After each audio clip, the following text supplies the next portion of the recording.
Hello दोस्तों, एक बार फिर से आप सभी का स्वागत है हमारे YouTube चैनल में। दोस्तों, हम मौलिक अधिकार पढ़ रहे थे और मौलिक अधिकारों के तहत प्रकार के अधिकार हम पढ़ चुके थे। आज से हमको देखना था धर्म की स्वतंत्रता का अधिकार। ये वर्णित है अनुच्छेद 25 से अनुच्छेद 28 तक। अनुच्छेद 25 से अनुच्छेद 28 तक, यानी 25, 26, 27, 28 चार आर्टिकलों में ये वर्णित है।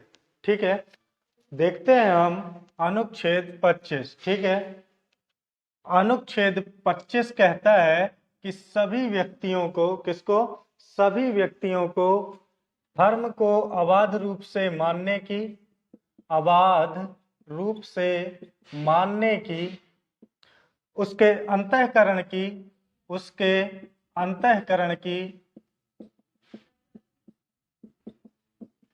और किस चीज की? तो धर्म के प्रचार या प्रसार की स्वतंत्रता होगी। प्रचार या प्रसार की क्या होगी? स्वतंत्रता होगी। ये किस में वर्णित है? तो आर्टिकल 25 के सब क्लॉज 1 में। आर्टिकल 25 के सब क्लॉज 1 में ये वर्णित है कि हर व्यक्ति को याद रहे, सिर्फ नागरिकों को नहीं, सिर्फ भारतीय नागरिकों को नहीं, इवन सारे व्यक्तियों को, चाहे विदेशी हो या कोई भी हो जो भारत की भूमि पर रहते हैं। ठीक है, तो उनको धर्म को अबाध रूप से मानने की स्वतंत्रता होगी, उसके अंतःकरण की स्वतंत्रता होगी और उसके प्रचार और प्रसार की भी स्वतंत्रता होगी। ठीक है, इसलिए आपको मैं बोलता हूं कि पॉलिटी पढ़िए, शब्द साह पढ़िए। कैसे पढ़िए? शब्द साह पढ़िए। तो ये याद रखना है आपको कि ये सभी व्यक्तियों को प्राप्त है, ना कि सिर्फ नागरिकों को। ठीक है, इसका सब क्लॉज है 2। इसमें दो निर्बंधन है। क्या है? दो निर्बंधन है या दो प्रतिबंध लगे हुए हैं। ठीक है, और साथ साथ आर्टिकल 25 में ही दो स्पष्टीकरण दिए गए हैं। दो स्पष्टीकरण दिए गए हैं जिसमें लिखा है कि सिखों को कृपाण रखने की स्वतंत्रता होगी।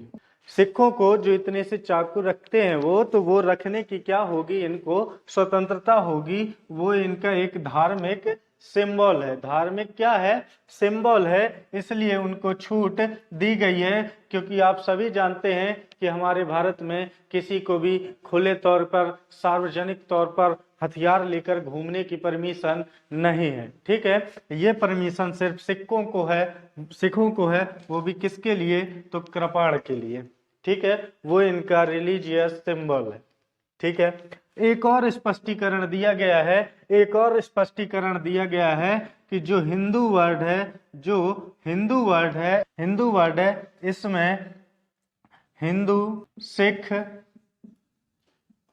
बौद्ध और जैन ये सभी शामिल होंगे। यानी जो हिंदू है वो इन सब से मिलकर बनेगा।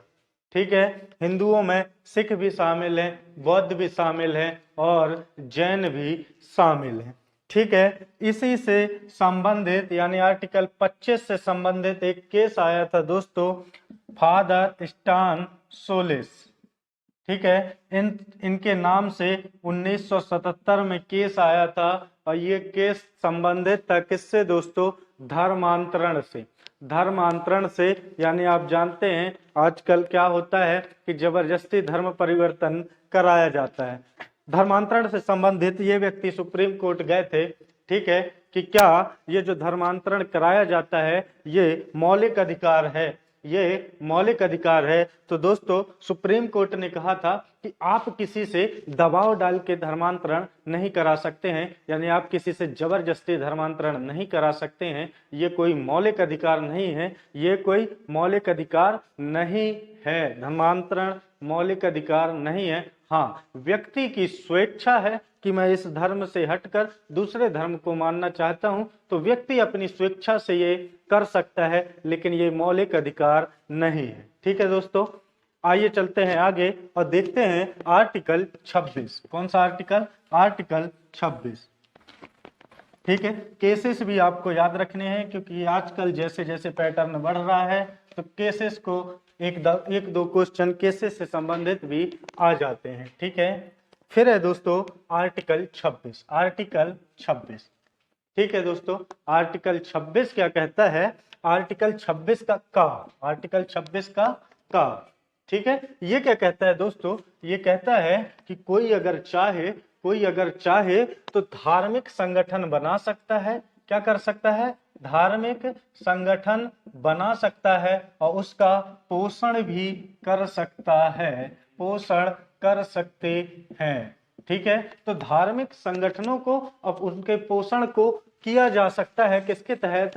अनुच्छेद 26 के तहत। और अनुच्छेद 26 की भी क्या उप सब क्लॉज का, यानी सब इसको अगर बोले तो 1, क्या सब क्लॉज 1, इसके तहत पे क्या किया जा सकता है?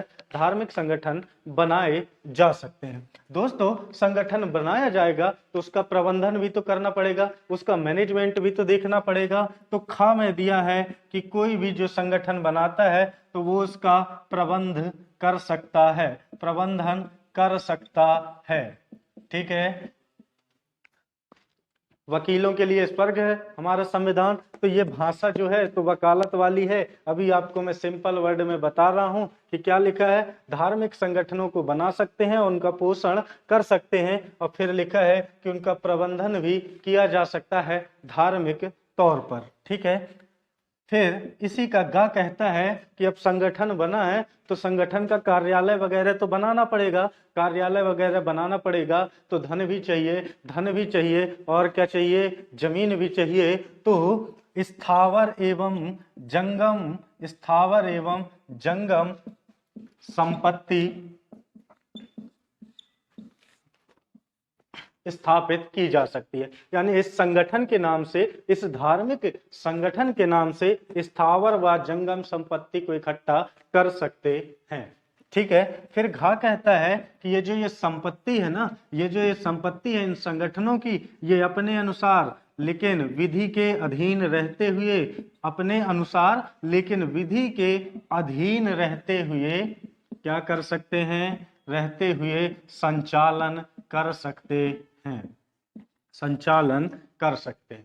ठीक है, धार्मिक संगठन है तो हर धर्म के क्या होते हैं? कुछ नियम होते हैं। तो अपने नियम तो वो उस जमीन पर, उस संपत्ति पर लगाएंगे ही, लेकिन वो जो नियम है तो विधि के अधीन होना चाहिए। ऐसा नहीं कि विधि के विपरीत नियम हो और वो आप इनमें लगाएं। ठीक है, तो ऐसा बिल्कुल नहीं होगा। दोस्तों प्रश्न ये है कि धार्मिक संगठन किसको माना जाता है? धार्मिक संगठन किसको माना जाता है? तो एक केस आया था एसपी मित्तल। कौन सा केस? एसपी मित्तल। दोस्तों ये आया था कब? 1982 में। कब आया था? 1982 में। और तब सुप्रीम कोर्ट ने क्या कहा था? तो सुप्रीम कोर्ट ने तब कहा था कि जिनका भी आध्यात्मिक रूप से सामान्य जीवन शैली हो, क्या हो? सामान्य जीवन शैली हो, उसे धार्मिक संगठन माना जाएगा। और क्या हो? और हो ये कि उनका एक विशिष्ट संगठन हो। विशिष्ट क्या हो? संगठन हो। विशिष्ट संगठन मतलब कैसे? अध्यक्ष हो, सचिव हो, महासचिव हो, इस तरह से कोषाध्यक्ष, यानी ऐसे क्या हो? पद हो। ठीक है, और उसका एक विशिष्ट नाम हो। क्या हो? विशिष्ट नाम हो। अगर ये तीनों क्वालिटी किसी में है, तीनों क्वालिटी किसी में है तो उसे धार्मिक संगठन माना जाएगा। और फिर उस धार्मिक संगठन को खुद के प्रबंधन का अधिकार होगा, संपत्ति स्थापित करने का अधिकार होगा, और उस संपत्ति पर विधि के अनुसार शासन करने का भी अधिकार होगा। ठीक है, लेकिन याद रहे विधि के अनुसार ही। जैसे बाबा राम रहीम ने गुफा तैयार की थी, ठीक है, और गुफा पे पता नहीं क्या क्या होता था, ठीक है, वो विधि के अनुसार नहीं था, इसलिए वो अभी कहाँ है? जेल में है। ठीक है, ऐसे कई सारे बाबा वगैरह हैं। ठीक है, संगठन तो आपने बना लिया लेकिन विधि के अनुसार प्रबंधन नहीं था, इसलिए आप क्या हैं? जेल में हैं। ठीक है, तो अब देखते हैं आर्टिकल 27। आर्टिकल क्या? 27 देखते हैं। आर्टिकल 27 कहता है कि जो आपको संपत्ति अपत्ति इकट्ठा करना है ना, तो उस पे धार्मिक संस्थाओं पे, किस पे, धार्मिक संस्थानों में करों के संदाय के बारे में है। ये जो आर्टिकल है किसके बारे में है, धार्मिक संस्थाओं में करों के संदाय के बारे में, करों के संदाय यानी करों के लगाने के बारे में। ठीक है दोस्तों, जैसे पहले कौन से जजिया कर वगैरह लगाए जाते थे। ठीक है, जजिया कर वगैरह जो लगाए जाते थे।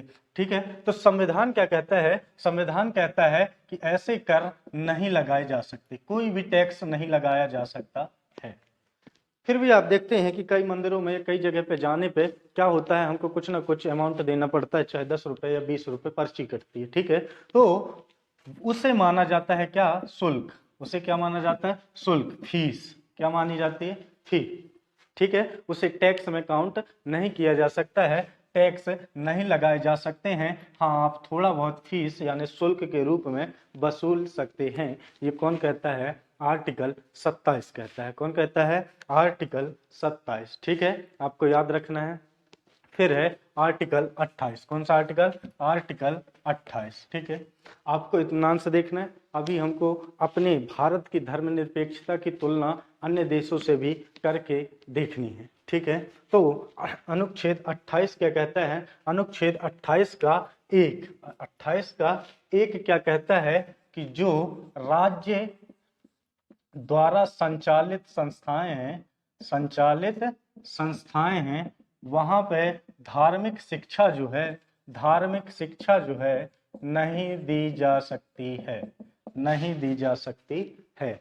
तो ये किससे संबंधित हुआ, धार्मिक शिक्षा से संबंधित आर्टिकल हुआ, धार्मिक शिक्षा से संबंधित अनुच्छेद हुआ ये। ठीक है, याद रखना है। इसका पहला पॉइंट क्या कहता है, पहला उपबंध क्या कहता है कि राज्य द्वारा संचालित संस्थाएं धार्मिक शिक्षा नहीं दे सकती हैं। दूसरा क्या कहता है कि ये जो खंड 1 की बात है ना, खंड 1 की बात है, ये तब लागू नहीं होगी, खंड 1 की बात तब लागू नहीं होगी जब क्या ये जो संचालित संस्थाएं हैं, राज्य द्वारा जो संचालित संस्थाएं हैं, इनकी स्थापना सिर्फ धार्मिक शिक्षा देने के लिए ही की गई हो, धार्मिक शिक्षा देने के लिए की गई हो। ठीक है, यानी इसका कहना क्या है कि देखिए, राज्य द्वारा संचालित जो संस्थाएं, वहां धार्मिक शिक्षा तो नहीं दी जाएगी, लेकिन राज्य खुद ही क्या किया है कि कुछ ऐसी संस्थाओं का निर्माण किया है जहां पे धार्मिक शिक्षा ही देना है, धार्मिक शिक्षा ही देना है। तो ऐसे जगह पे ये खंड 1 की जो बात है वो लागू नहीं होगी, राज्य ऐसा कर सकता है। ठीक है, फिर इसी का 3 क्या कहता है, इसी का 3 क्या कहता है कि राज्य द्वारा पोषित या फिर मान्यता प्राप्त जो संस्थाएं हैं वो किसी को भी धार्मिक शिक्षा के लिए बाध्य नहीं कर सकती हैं। जो मैं बोल रहा हूं, जो मैं लिख रहा हूं, मिक्स करके लिखते चलिए। धार्मिक शिक्षा के लिए बाध्य नहीं किया जा सकता है। देखिए, हमारे यहाँ कोई भी, मान लीजिए ये तो क्या हुआ, राज्य द्वारा पूर्ण रूप से जो संचालित संस्थाएं, यहाँ कई ऐसी होती हैं जो राज्य द्वारा थोड़ा बहुत पोषित रहती हैं या फिर उनसे मान्यता प्राप्त रहती है, क्योंकि कोई भी, आप जानते हैं, कोई भी यूनिवर्सिटी हो, बिना जब तक उसको राज्य से मान्यता प्राप्त नहीं है वो चल ही नहीं सकती। तो अगर राज्य द्वारा मान्यता प्राप्त है वो संस्थाएं, तो वहाँ धार्मिक शिक्षा बाध्य नहीं किया जा सकता। आप अपने संस्थान में देते भी हैं, तो अगर कोई स्वेच्छा से लेना चाहे तभी देंगे, आप उसको बाध्य करके नहीं दे सकते हैं। ठीक है, हाँ, जो निजी संस्थाएं हैं, जो प्राइवेट इंस्टीट्यूशन हैं, वहां पे ये सब हो सकता है, वहां बाध्य किया जा सकता है। यहाँ सिर्फ बात होती है राज्य द्वारा पूर्ण रूप से संचालित, राज्य द्वारा आंशिक रूप से पोषित और राज्य द्वारा मान्यता प्राप्त। इन तीनों ही जगह पे बाध्य नहीं किया जा सकता है, ये बात आपको याद रखनी है। ठीक है दोस्तों, तो ये थे क्या आर्टिकल 25, 26, 27 और 28। अब हमको देखना है हमारे भारत की धर्मनिरपेक्षता, जो आप वर्ड सुनते हैं, जो हमारे कॉन्स्टिट्यूशन में 42वें संविधान संशोधन के द्वारा 1976-77 में जोड़ा गया था, ठीक है, उसकी अन्य देशों से तुलना कैसे हो सकती है। तो देखिए दोस्तों, जैसे हमारे भारत की जो ये धर्मनिरपेक्षता है, और यहाँ पे मान लीजिए फ्रांस एक पश्चिमी देश हो गया, यहाँ की धर्मनिरपेक्षता है। ठीक है दोस्तों, तो सबसे पहले कि हमारे यहाँ जो धर्मनिरपेक्षता है, वहाँ पे तटस्थता की बात होती है। तटस्थता किस तरह की तटस्थता, यानी वैसे तो राज्य धर्म से अलग रहेगा, वैसे तो राज्य धर्म से क्या रहेगा, अलग रहेगा, लेकिन कई ऐसे मामले होते हैं जिसमें राज्य क्या करता है, धर्मों पर क्या करता है, हस्तक्षेप करता है, लेकिन सकारात्मक रूप से। किस रूप से, सकारात्मक रूप से। जबकि फ्रांस में जो ये धर्मनिरपेक्षता है, ये क्या है, ये राज्य जो है धर्म से पूरी तरह अलग है। क्या है, धर्म से पूरी तरह अलग है, और राज्य धर्म पर हस्तक्षेप करता है नकारात्मक रूप से। किस रूप से, नकारात्मक रूप से। जैसे फ्रांस में हलाल वाला भोजन, हलाल वाला भोजन, जो हलाल भोजन करते हैं मुस्लिम भाई, तो वो वाला भोजन बैन है, बुर्खा बैन है, यानी कई ऐसे प्रतिबंध हैं जो किसी के धर्म पर डायरेक्ट हस्तक्षेप है, वो भी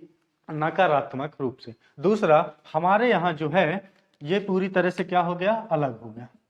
हमारे यहाँ क्या है कि राज्य जो है, यानी भारत की धर्मनिरपेक्षता में क्या है कि राज्य जो है वो धर्म से अलग तो है, लेकिन ऐसा हो सकता है कि राज्य सभी धर्मों को समान रूप से देखे, और सभी धर्मों को समान रूप से क्या दे, धन दे, या किसी भी तरह का सहयोग दे। क्या दे, सहयोग दे। यानी राज्य धर्मों को सहयोग करता है, यानी सहयोग की भावना से देखता है। ये तो जब पूरी तरह अलग ही है, तो ये असहयोगी रहता है।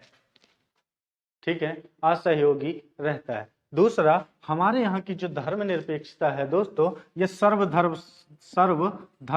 समभाव वाली है। ये क्या है, सर्वधर्म समभाव वाली है। तो हमारे भारत में रहने वाले जो अल्पसंख्यक भाई हैं, ये इन अधिकारों को, जो 25 से 28 तक वर्णित हैं, इन अधिकारों को अपनी सुरक्षा की गारंटी मानते हैं। अपनी सुरक्षा की क्या मानते हैं, गारंटी मानते हैं। जबकि जो फ्रांस की धर्मनिरपेक्षता है, यहाँ अल्पसंख्यक धार्मिक रूप से ये जो धर्मनिरपेक्षता है, इसे नकारात्मक रूप से देखते हैं। किस रूप से देखते हैं, तो नकारात्मक रूप से देखते हैं। दूसरा, हमारे भारतीय समाज में क्या है, कट्टरपंथ नहीं है। क्या नहीं है, कट्टरपंथ ज्यादा नहीं है। जबकि जो फ्रांस या पश्चिम के जो देश हैं, वहां पे कट्टरपंथ बहुत ज्यादा ही विद्यमान है। ठीक है, इस तरह से आप देखेंगे तो राज्य तो अलग है ही, राज्य तो इतने तरीके से अलग है ही, जो समाज है वो भी कट्टरपंथ के रूप में विभाजित है। तो हमारे यहाँ की जो धर्मनिरपेक्षता है, उससे अन्य पश्चिम के देशों को सीखना चाहिए और अपने यहाँ लागू करना चाहिए। ठीक है दोस्तों, तो अगली वीडियो में हम मिलेंगे अल्पसंख्यकों से संबंधित अधिकारों के साथ। तब तक के लिए शुक्रिया, जय हिंद।